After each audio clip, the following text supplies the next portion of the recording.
Hi, this is James from Tabletop Gaming Guild, and today we're going to learn how to play Sleeping Queens, which is a 2 to 6 player game published by Gamewright Games.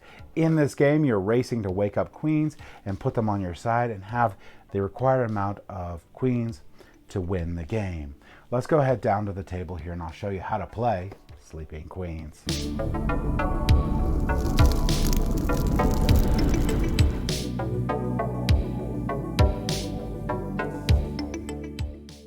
Alright, so this is Sleeping Queens. This is going to be a 2 to 5 player game, and the objective of this game is to be the first player to collect queens equal to what is required for the player count. So in this case, if you're playing a 2 to 3 player game, you're going to need to collect 5 queens or 50 points. I'll show you what that means in a second. If you're playing a 4 to 5 player game, you're only collecting 4 queens or 40 points.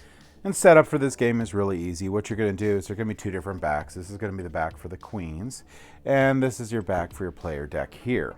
You're going to shuffle up all these queens here. You're going to put them in 2 rows here.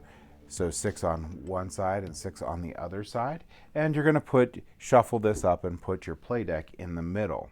You're then going to draw and deal out 5 cards to each player. So each player here is going to get 5 cards. So once we have our 5 cards, we're ready to play. And basically what you're going to do throughout the game is you're going to play 1 card, draw 1 card.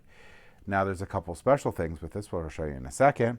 But you're trying to collect these queens, if you remember. And the way that you're going to collect queens is we're just going to cheat and go through this deck a little bit, is you're going to use these kings. So on my turn, if I play a king here, pull out some more of these cards to show you here in a second. If I put this king here, I can pick one of these queens. Now, I pick a queen, and then I get to put it in my play area. Now, there's a couple special queens in the game.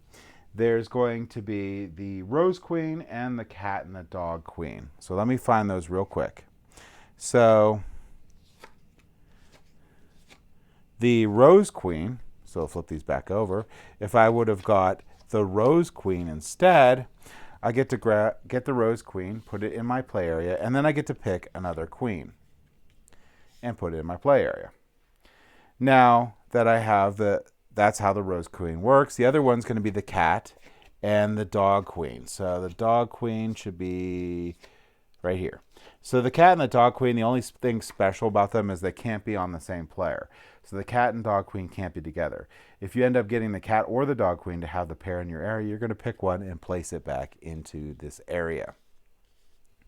Those are the only special queen powers. Other than that, they're just normal queens in here, and you're just trying to collect the amount of queens as you want or the points for the player count.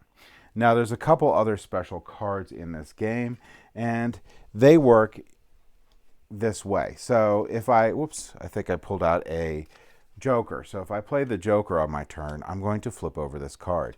When I flip over this card, if it's a numbered card, I'm going to start counting with me and count each player. So if this is going to be like, say, a 4-player game, I would say 1 for me, 2, 3, 4, and this player would be able to get a queen.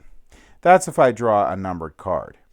If I drew any other card, so if I drew a king or any of the other cards that aren't a numbered card, those just go into my hand. So that's really cool. So the other cards that are available in this game, you're going to have a knight card. These are the knights. These knights you can play to steal an opponent's queen. But if the opponent has a dragon in their hand, they can play the dragon and defeat the knight. Now, whenever this happens, the player that played the dragon also draws a card along with you to replace the card that was played. You're always going to have 5 cards in your hand. The other thing you can do, and I believe I have them in my hand, I do, you could play a potion. If you play the potion, it's going to put the queen asleep. If you put a queen asleep, they get flipped over and put back into the middle of the board here, unless they have a wand. If they have a wand, they can prevent you from being able to use the queen.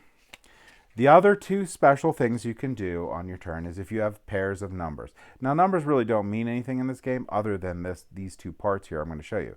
So the first part, if you have a pair, you could discard the pair and then draw 2 cards. Now, if you have an addition equation, so 7 plus 3 equals 10, if I have that and I put that down, I can draw 3 cards. So that's a way of actually being able to replenish your hand faster, and a way for the kids to pay attention to what's in their hand. So they'll learn addition in there, but really it's more of strategy and paying attention and being able to concentrate on their cards, which is hard for the younger children to be able to do, so it's a good skill to learn. The game's simply going to end when you hit your amount that was set by a player count. So in a 4-player game, we need to have 4 queens.